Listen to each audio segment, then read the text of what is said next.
আসসালামু আলাইকুম ওয়া রাহমাতুল্লাহি ওয়া বারাকাতুহু। দুলাভাই শালীর সাথে হাসি ঠাট্টা করতে পারবে কিনা?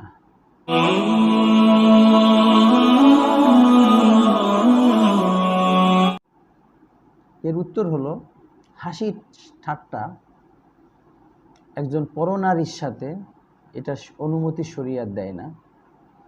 একটা পরনারীর সাথে তথা যে মাহরাম না, নন মাহরামের সাথে শরীয়ত একান্ত প্রয়োজনীয় কথা বলার অনুমতি দেয়।